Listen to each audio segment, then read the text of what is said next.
بسم اللہ الرحمن الرحیم۔ السلام علیکم ورحمۃ اللہ وبرکاتہ۔ محترم بزرگوں، دوستوں، بھائیوں، بہنوں، عزیز و اقارب، اپنے پرائے، آپ سب کی خدمت میں میں شارق الوی اپنے خاص پروگرام دنیا اور دین پہ ایک نئے موضوع پہ گفتگو کرنے کے لیے آپ کی خدمت میں حاضر ہوا ہوں۔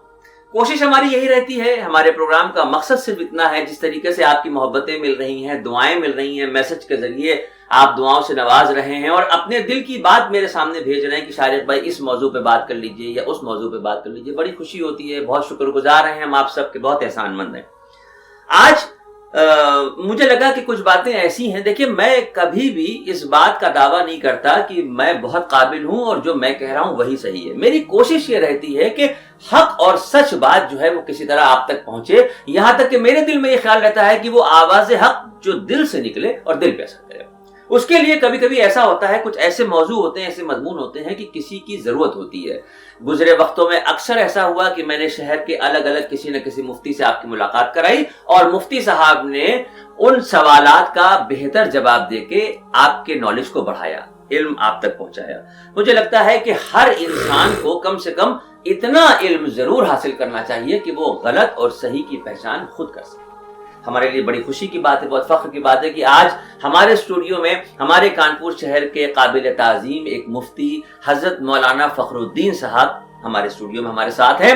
ہماری خواہش پہ انہوں نے یہاں آنا اس لیے پسند کیا کہ جب ان کو یہ پتا چلا کہ عوام تک وہ باتیں پہنچانے کی کوشش کی جا رہی ہے جس سے وہ بھٹکے ہوئے راستے سے نکل کے نیک راستوں پہ آ جائے، برائیوں سے نکل کے اچھائی کی منزل پہ چلنے کا وہ کون سا راستہ ہے، اس کے لیے ہمیں کسی نہ کسی عالم اور مفتی کی ضرورت ہوتی ہے۔ ہم آپ سب کی طرف سے استقبال کرتے ہیں اپنے اسٹوڈیو میں۔ السلام علیکم ورحمۃ اللہ وبرکاتہ۔ مفتی صاحب بہت شکر گزار ہوں، میں آپ کا بڑا احسان مند ہوں کہ آپ نے ہماری عرضی کو قبول کیا اور اپنے قیمتی وقت میں سے یہ ہمارے لیے وقت نکالا۔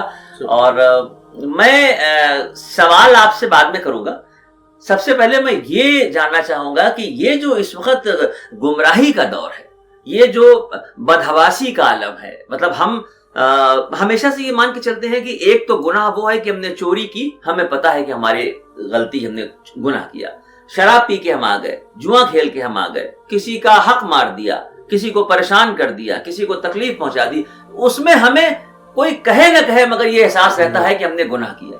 لیکن کچھ غلطیاں، کچھ گناہ ایسے ہوتے ہیں جس کا احساس نہیں ہوتا، اس سے متعلق کچھ چیزوں پہ آپ روشنی ڈالیں۔ اگر میری خواہش و کوشش یہ ہے کہ اگر ایسی باتیں کہ جس کو سننے کے بعد ہمارے سامعین اور ہم یہ محسوس کریں کہ ارے یہ غلطی ہو رہی تھی ہم سے، ارے زندگی کے اتنے برس ہم نے غفلتوں میں ایسے گزارے اور آج پتا چلا کہ نہیں یہ جو کام ہم کر رہے تھے تو غلط تھا، اس پہ ہم چاہیں گے کہ آپ کو شروعات کریں۔ نحمده ونصلي ونسلم على رسوله الكريم اعوذ بالله من الشيطان الرجيم بسم الله الرحمن الرحيم امن يجيب المضطر اذا دعاه ويكشف السوء ويجعلكم خلفاء الارض۔ بھائی شارق صاحب نے جو سوال کیا وہ اہم ہے۔ جب احساس زیاں ہوگا، یعنی گناہوں کا احساس ہوگا، تو ہم کسی سے بھی معذرت کرتے ہیں، اللہ سے بھی توبہ کرتے ہیں۔ لیکن جب گناہوں کا احساس نہیں ہوتا ہے تو توبہ کا سوال ہی نہیں، معذرت کا سوال ہی نہیں۔ تو پہلے یہ جاننا ضروری ہے کیا گناہ ہے، کیا گناہ نہیں ہے۔ جب آدمی یہ معلوم کر لے گا یہ غلط کام ہے، اللہ اور رسول کی نافرمانی ہو رہی ہے، تو وہ کام نہیں کرے گا۔ یہ کر لے گا تو اسے احساس ہوگا میں نے غلط کیا ہے اور وہ توبہ کرے گا۔ لیکن اگر اسے معلوم ہی نہیں ہوا تو پھر وہ توبہ کا خیال بھی نہیں آئے گا اس کے ذہن میں کہ میں توبہ کروں۔ اس لیے حلال و حرام کا جاننا، اللہ اور اللہ کے رسول نے کیا حکم دیا ہے، اسے جاننا ضروری ہے۔ گناہ ہو جائیں جان بوجھ کر یا گناہ ہو جائیں انجانے میں، اللہ جو ہمارا خالق و مالک ہے غفور الرحیم ہے۔ قرآن کریم میں ارشاد فرمایا قل یا عبادی الذین اسرفوا علی انفسہم لا تقنطوا من رحمت اللہ ان اللہ یغفر الذنوب جميعا انہ هو الغفور الرحیم۔ جب سے میں پڑھا، میری عمر تقریباً 58 سال ہو رہی ہے، اور بڑھاپے میں امید ہی زیادہ لگتی ہے اللہ سے. جوانی میں تو کام کرنا چاہیے، بڑھاپے میں کام ہو نہیں پاتا ہے، تو امید اللہ سے زیادہ لگا لی جاتی ہے. ہمارا اللہ غفور الرحیم ہے، ہمارے بڑھاپے کا خیال کر کے ہمارے گناہوں کو معاف کر دے گا. احساس ہوتا تھا کبھی کبھی، لیکن یہ آیت گزری اور شارق بھائی نے اچھا سوال کیا، اور ہمارے ذہن میں کوئی اور بات تھی، اس لیے آیت ہم نے کچھ اور پڑھی تھی، لیکن یہ ذہن میں آ گیا تو ہم نے کہا بھی عرض کر دوں آپ کے سامنے کہ اللہ فرماتا ہے اے میرے بندو، غور سے سنیے گا، اے میرے بندو، اے میرے بندو، یا عبادی، یا عبادی، اے میرے بندو، الذین اسرفوا علی انفسہم، جنہوں نے اپنا نقصان کیا، اپنے اوپر ظلم کیا، نافرمانیاں کر کے اللہ اور رسول کی. لا تقنطوا من رحمت اللہ، اللہ کی رحمت سے مایوس نہ ہونا، اللہ کی رحمت سے مایوس نہ ہونا. آگے ذرا سا اور توجہ کر کے سنیے گا. اللہ جو غفور الرحیم ہے، ہمارا خالق و مالک ہے، ہمارے ماں باپ سے زیادہ محبت کرتا ہے اور ڈوبتی ہوئی کشتی کو ساحل سے ہمکنار کر دیتا ہے. فرماتا ہے میں تو خوشی کے مارے تڑپ گیا کہ بہرحال ہم جیسے لوگوں کا بھی جگاڑ انشاءاللہ لگ جائے گا اور اللہ کے غضب سے ہم بچ جائیں گے قیامت کے دن. فرمایا اللہ نے کہ اللہ کی رحمت سے مایوس نہ ہونا، جنہوں نے ظلم کیا اپنے اوپر. اسرفو کا مطلب یہ ہوا کہ گناہ کیا جان بوجھ کر، تب بھی اللہ کی رحمت سے مایوس نہ ہونا. انہو یغفر الذنوب جمیعا، بے شک یقیناً اللہ تمام گناہوں کو معاف کر دے گا، تمام گناہوں کو معاف کر دے گا. ہم لوگ یہ کہتے ہیں، اور یہ کہنا وجہ بھی ہے کہ اگر گناہ صغیرہ ہے، چھوٹے چھوٹے گناہ ہیں، تب تو وہ نیکیاں کرتے رہیے، وہ چھوٹے گناہ معاف ہوتے رہیں گے.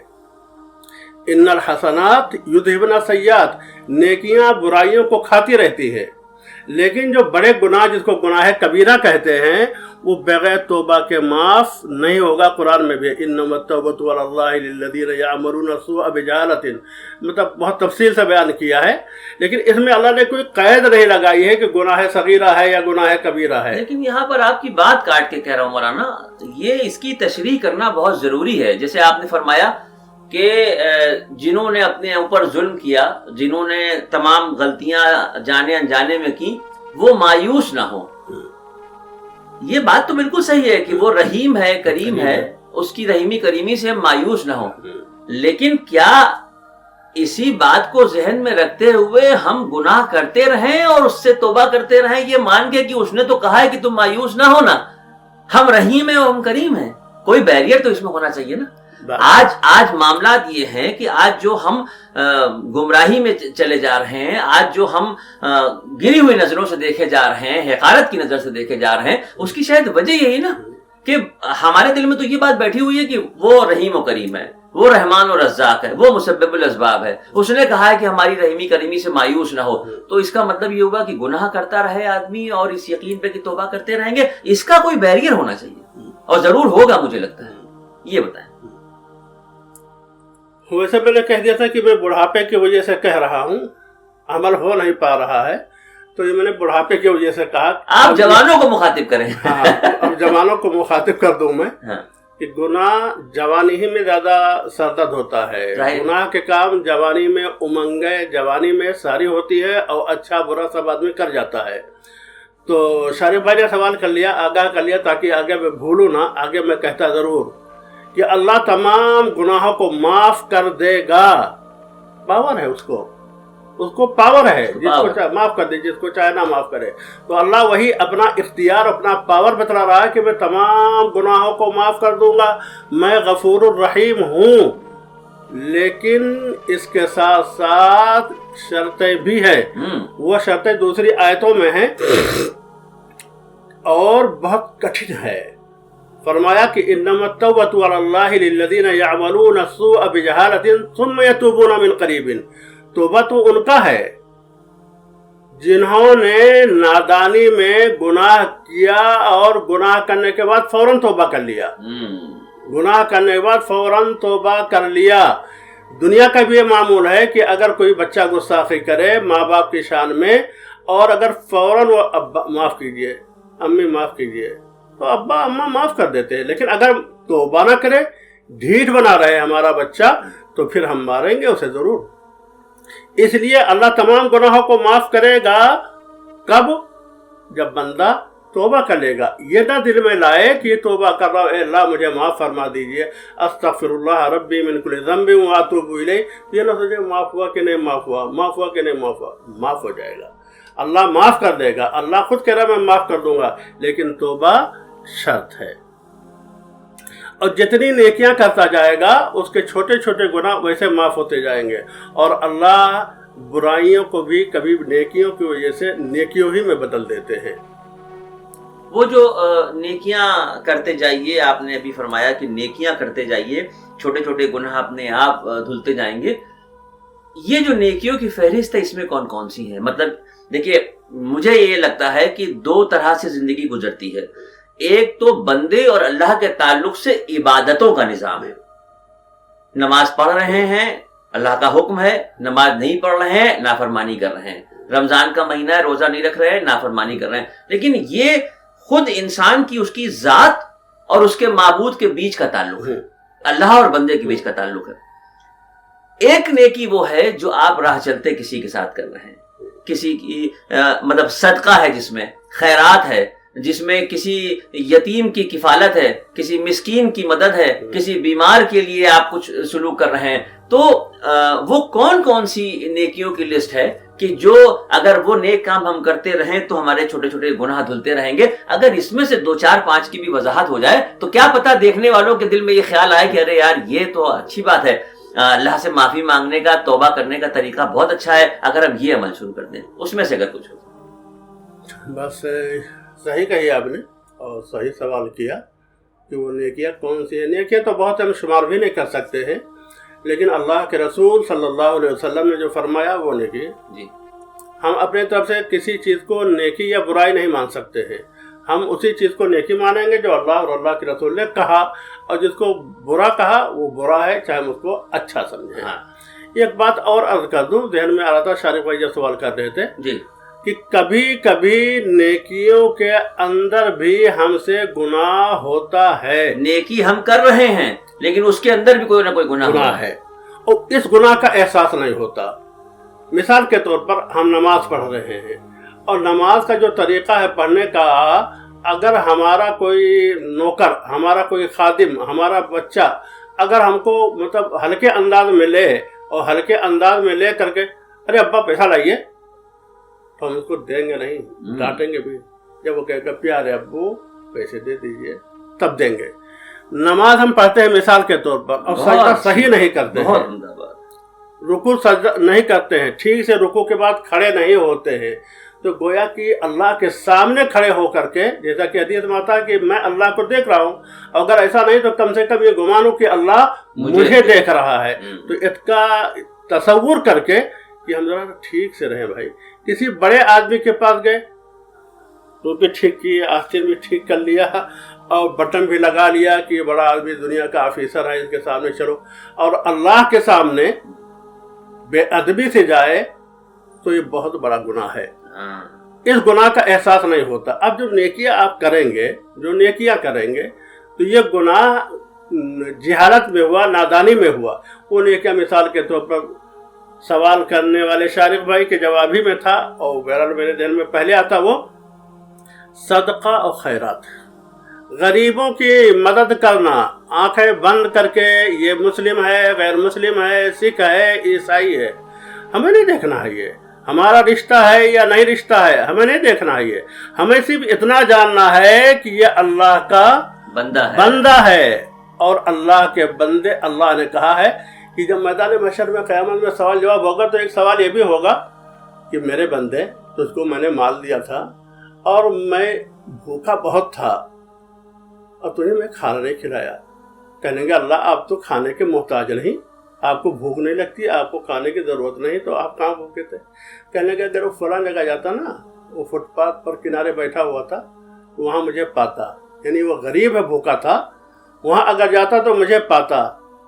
ایسے اور سوال کریں گے کہ میں ننگا تھا، میرے پاس کپڑے نہیں تھے، جاڑے میں کانپ رہا تھا، لیکن تو نے مجھے کپڑا نہیں پہنایا، کمبل نہیں اوڑھایا۔ کہنے کہ اللہ آپ کو کہاں ٹھنڈی لگتی ہے، آپ تو اس سے سب پاک ہے۔ تو کہنے کہ وہ فلاں جگہ جو ہے پھول باغ کے پاس جہاں سرسر ہوا چلتی ہے، اگر وہاں تو جاتا تو مجھے وہاں پاتا۔ کس کو نہیں اپنے بچوں سے محبت ہوتی ہے اور اپنے اولاد سے محبت نہیں ہوتی؟ کانٹا چبھ جائے تو ماں تڑپ اٹھتی ہے۔ اللہ کے بندوں کو تکلیف ہوگی تو اللہ کو نہیں احساس ہوگا۔ پھر جب اللہ کو احساس ہوگا کہ میرا بندہ یہ پریشان ہے، تب اگر کوئی بندہ اس کی مدد کرتا ہے تو اللہ خوش ہو کر کے اس کے گناہ معاف کر دے گا۔ اور میں نے پھر کہا، اسے دوہرا دوں میں، کہ اس میں مذہب نہیں دینا چاہیے۔ شادی نے پوچھا تھا اور کیا کیا نیکیاں ہیں۔ مثال کے طور پر بہت ہلکی سی بات ہے، اور کہ اماطۃ الاذی عن الطریق، اللہ کے رسول صلی اللہ علیہ وسلم نے فرمایا، ہادی عالم نے فرمایا، بہت پہلے فرمایا، سوچھتا ابھیان بہت پہلے سے چلا دیا تھا، اور یہ کہا تھا کہ نیکیوں میں سے ایک نیکی، ایمان کی علامتوں میں سے ایک علامت، ادنا درجے کی علامت یہ ہے اماطۃ الاذی عن الطریق، راستے سے تکلیف دہ چیز کو ہٹا دے۔ کوڑا کرکٹ ہو، گما ہو، پتھر ہو، اس کو راستے سے ہٹا دے۔ ایک مرتبہ ایسا اتفاق ہوا، ایک لڑکے نے ہٹایا تو دوسرے صاحب نے کہا کسی اچھے خاندان کا لگتا ہے، کسی اچھے خاندان کا لگتا ہے۔ تو یہ بات تو اپنی جگہ پر صحیح ہے۔ آپ گمہ ہٹا رہے ہیں، اپنے اکاؤنٹ میں نیکی بھی لکھوا رہے ہیں، اور آپ کے اس عمل سے پورے خاندان کو اچھائی میں دیکھا جا رہا ہے کہ ایک انجان راہگیر کہہ رہا ہے کسی اچھے خاندان کا ہے۔ تو اس سے ایک بڑی بات اور شارف بھائی میں عرض کر رہا ہوں کہ ہم جب ایسے موقع پر کوئی کام کریں تو دو باتیں ہم کہہ سکتے ہیں، بھیا میرے اماں ابا کی ہی تعلیم ہے اس لیے میں نے کوڑا ہٹا دیا، لیکن اس سے بڑھ کر ایک بات یہ بولے کہ ہمارے مذہب کا یہ حکم ہے، ہمارے نبی کا یہ حکم ہے، اماطۃ الاذی عن الطریق، میں ایک سنت کی ادائیگی کر رہا ہوں۔ واہ! پھر اسلام کا نام ہوگا، آپ کے خاندان کا بھی نام ہوگا۔ اس لیے یہ چھوٹی چھوٹی چیزیں جو اللہ کے رسول نے فرمایا، کوئی بوڑھا بوڑھی اپنی کٹری لے جا رہے ہیں، کرایہ نہیں ہے کہ رکشہ کر لے، اٹھا رہے ہیں پھر رکھ رہے ہیں، اٹھا رہے ہیں پھر رکھ رہے ہیں، آپ ہاتھ لگائیے، پہنچا دیجئے کچھ دور تک، ہو سکے تو رکشہ کرا دیجئے۔ اتنی دعائیں ملتی ہیں، زبان سے بولے یا نہ بولے، لیکن اتنی دعائیں ملتی ہیں کہ سارے گناہ چھوٹے چھوٹے آپ کے ویسے معاف ہو جائیں گے۔ اور بڑی خوشی سے تصور کیجئے 10 روپیہ کسی کا 100 روپیہ مال دیا ہوا آپ نے، گھر آئیے کچھ کھا پی کر کے، چائے پی کر کے وہی پیسے کا، اور سوچئے کیسا لگ رہا ہے، ایسا لگے چہرے پر جوتے پڑے ہیں میرے۔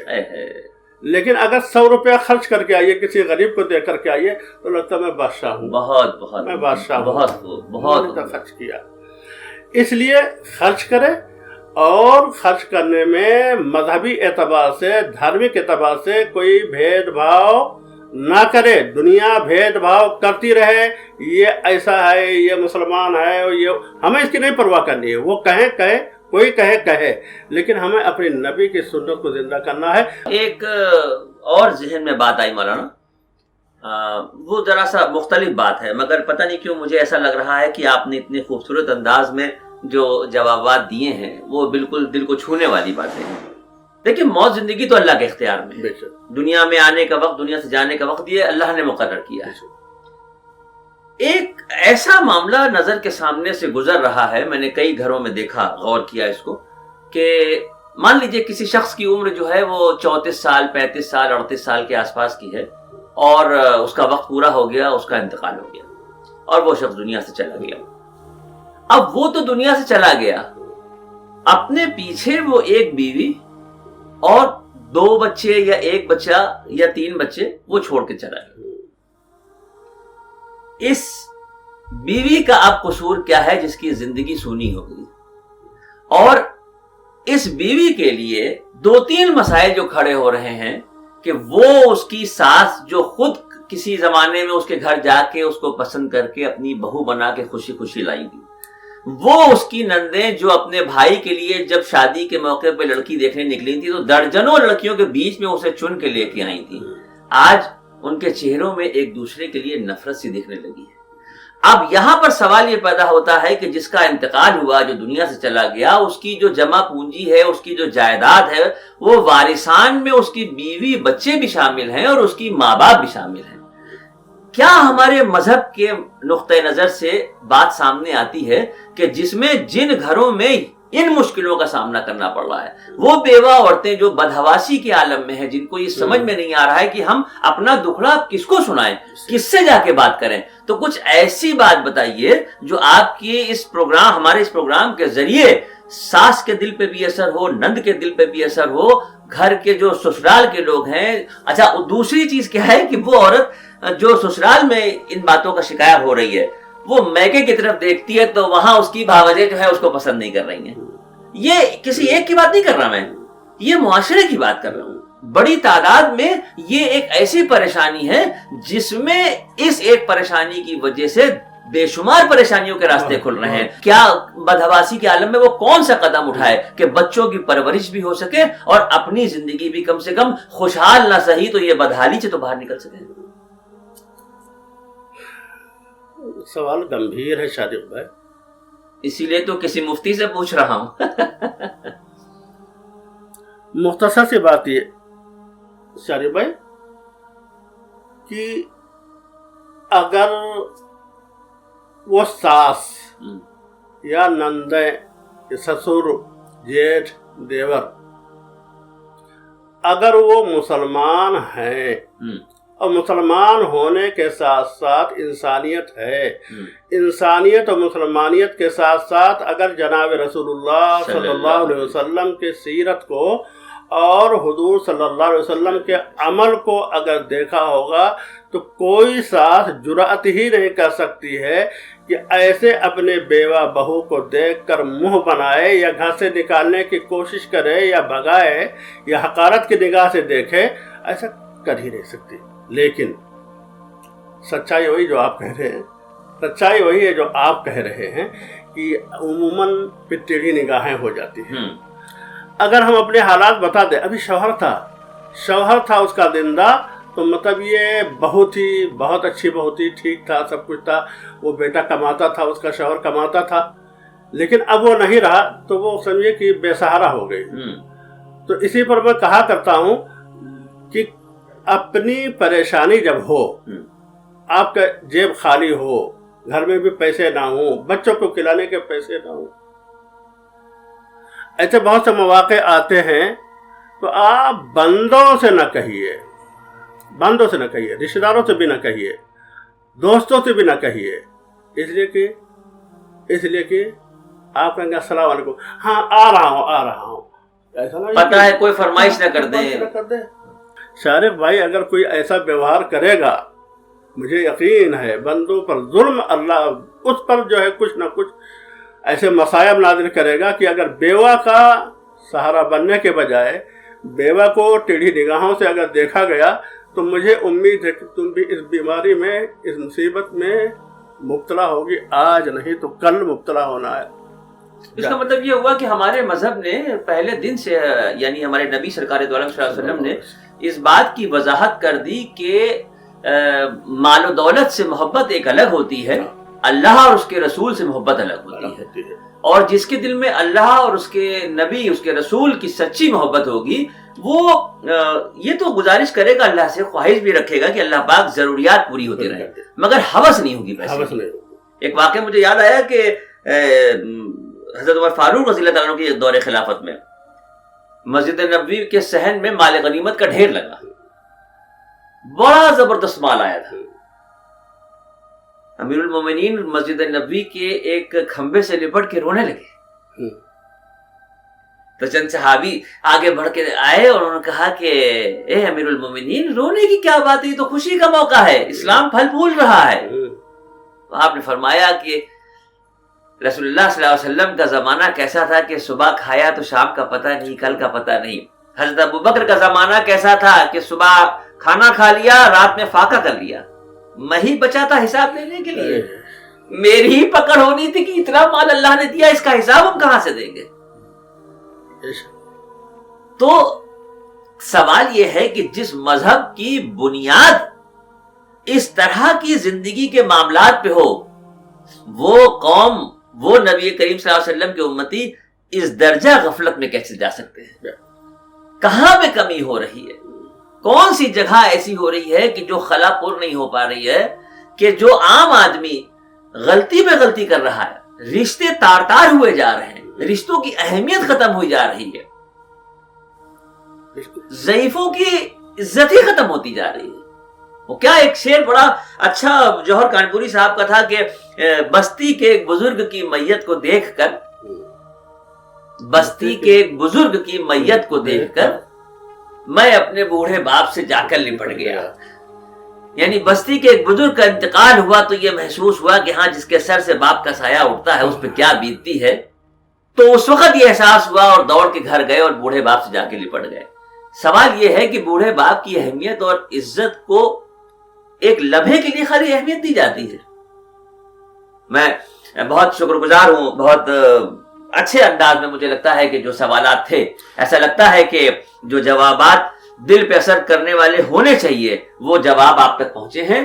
کوئی بھی ہماری گفتگو کے دوران کمی رہ گئی ہو تو ہمیں معاف کر دیجیے گا، اور اگر آپ کو یہ اچھا لگا ہو، اگر آپ کو یہ لگا ہو کہ ہاں زندگی کی جو غفلتیں تھیں ان سے ہمیں بیدار کرنے کے لیے یہ باتیں بتائی گئی ہیں، تو اپنی دعاؤں سے ہمیں نواز دیجیے گا، شیئر کر دیجیے گا تاکہ دوسرے لوگ دیکھ کے فیضیاب ہو سکیں۔ اور ہم آپ کی طرف سے اجازت لیتے ہیں، اس یقین سے مفتی صاحب سے اجازت لیں گے کہ انشاءاللہ یہ سلسلہ چلتا رہے گا۔ اگر آپ کے ذہن میں کچھ سوالات ہوں، اگر آپ کے دل میں کوئی ایسی باتیں ہوں کہ کاش اس موضوع پہ بھی کچھ تفصیلی گفتگو ہو، میرے کمنٹس باکس میں ضرور لکھیے گا۔ انشاءاللہ اگلے پروگرام میں آپ کی خواہشات کو بھی پورا کیا جائے گا۔ بہت شکریہ ادا کرتا ہوں میں آپ کی محبتوں کا۔ السلام علیکم ورحمۃ اللہ وبرکاتہ۔